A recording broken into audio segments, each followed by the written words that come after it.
जय महाकाल भावांनो सकाळी सकाळी ऑफिसला आल्यानंतर आहे ना, एक मित्र आला नाही का. म्हणजे असा मित्र आहे माझा तर तो दरवेळेस आहे ना माझ्या माणसांना भडकवायचे कामं करतो. ऍक्च्युली मी सगळे माणसं काढून टाकले. हा तो डोमचा आहे बरं का, हाच येतो. आता या माणसाला म्हणतो, अरे एवढ्या कमी पैशात परवडतं का तुला, असं तसं हे ते. तर म्हणजे आपल्यामध्येच काहीतरी घाण करणारी काही माणसं असते.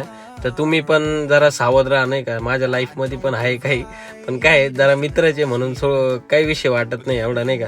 तर भावांनो, तुमच्या लाईफमध्ये जर रिअलमध्ये जर असे कोणी माणसं असतील तर त्या माणसांपासून लांब राहा नाही का. कारण असे माणसं खूप घातकी असते नाही का. जाऊ द्या मग, भाऊ पण गेला निघून आपला, आणि म्हटलं चला आता आपण निघू आपल्या प्रवासाला. कारण आज आपल्याला भावांना जायचं होतं सिन्नरला. जय महाकाल भावांना, सिन्नरला जाण्याचं कारण हे होतं, आपल्याला एका कंपनीमध्ये मेंटेनन्स वगैरे होता.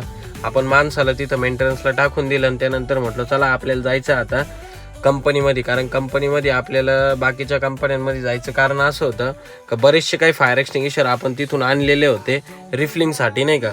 म्हणजे वर्षातून एकदा रिफिलिंग असते आणि 3 वर्षातून एकदा टेस्टिंग असते. आणि बट जर कोणी फायर एक्सटिंग्विशर जर यूज केला तर तो रिफिलच करावा लागतोय. तुम्हाला पण माहिती आहे आणि मला पण माहिती आहे नाही का. फायनली आपण सगळे जे काही फायर एक्सटिंग्विशरची डिलिव्हरी वगैरे करायची होती ती केली. आणि त्यानंतर म्हटलं चला आता आपल्याला जायचं मुसळगाव या MIDC मध्ये.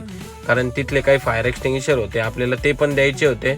आणि प्लस पॉईंट असा होता का त्यांचे पण काही फायर एक्सटिंग्विशर होते, ते पण आपल्याला घ्यायचे होते नाही का. मग आपण सगळे काही फायर एक्सटिंग्विशर घेऊन टाकले त्यांचे. आणि म्हटलं चला आता खूप जाम भूक लागलेली आहे नाही का.